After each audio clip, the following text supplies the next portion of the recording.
Hello once again, grade 11 students. Welcome to our new unit on platformers.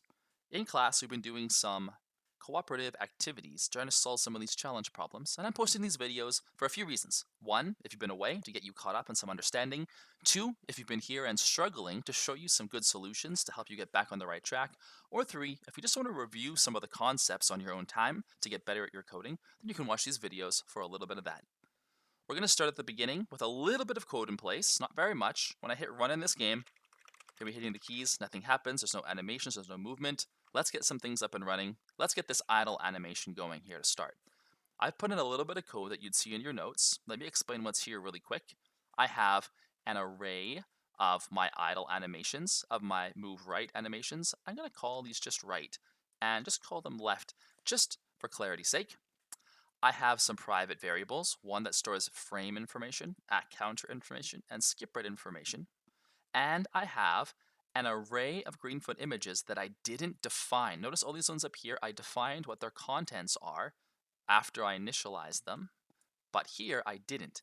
Animation is going to be the Greenfoot image array that I switch between depending on which set of images I want to access. I could set animation to be equal to idle or right or left depending on which grouping of images I want to access at any given time. Let's take a look at our idle array. Remember, array is a contiguous set of data, meaning it's all stored one thing next to one another. In slot 0, we have our first image. Slot 1, 2, 3, 3, 4, 5, 6, 7. 8 total things being stored, but the final slot is 7. Remember, we start at slot 0 at the beginning of an array. All right, let's get this idle animation up and running. What do I have down here in my code? In my constructor, I'm going to set my initial frame to 0. I want it to start with the very first image, the very first slot, or the very first frame. I'm going to set my active animation to be the idle one. And I'm going to set my skip rate to 50. I just changed that here. Skip rate and at counter interact with one another through this method we have down here called animate. Let me explain it to you really quick if you're confused about it. It returns a Boolean, meaning a true or false.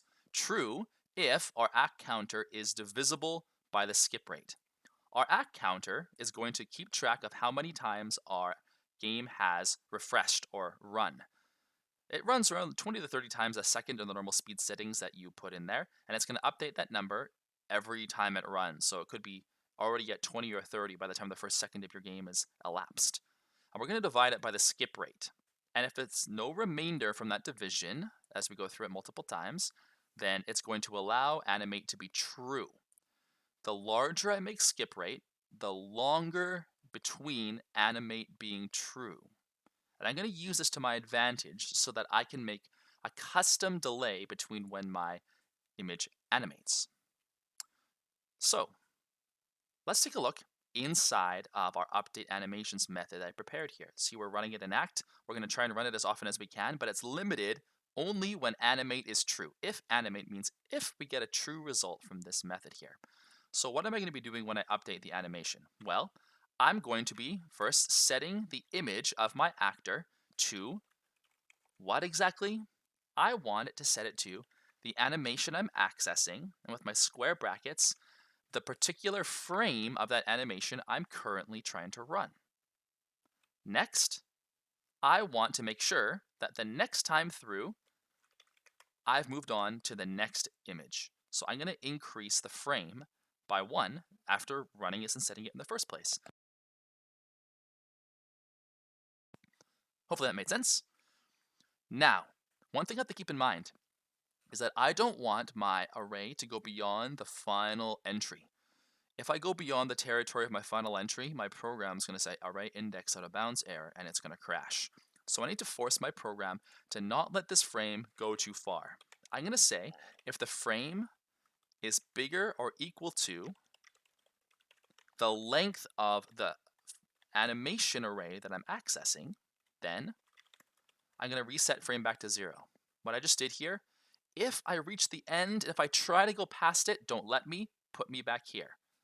This will work for any size array. It will recognize if I've reached the length being 1 more than the final slot or more, go back to slot 0. One final little change I'm going to make here, I'm actually going to move this in front of setting my image. Well, thanks for spacing it like that, Greenfoot. That was clever. I want to set the frame, if it's too long, before I do any set imaging. Here's why.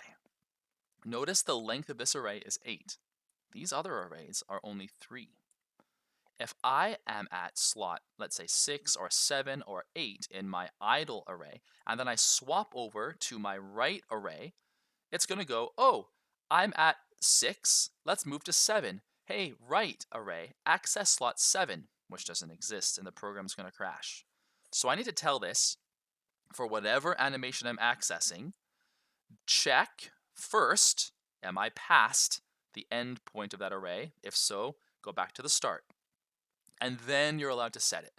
Only set it after you've dealt with, making sure it's not out of bounds. So now I'm updating my counter. I have my skip rate set to 50, so I'm checking if I can animate. If I can animate, then I'm going to double check I'm not past the point of my array's end.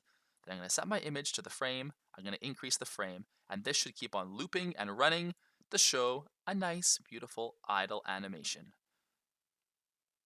Wonderful. If you don't like the speed of this idle animation, of course, we can go back in. We can change it. Let's make it 5. It's going to be significantly faster because it's going to allow animate to be true far more often.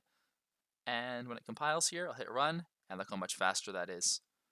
I prefer 50. I'm going to leave it at that. And the next recap, I'm going to be going over how to get some controls so that Mario can move around in his world and not be so bored.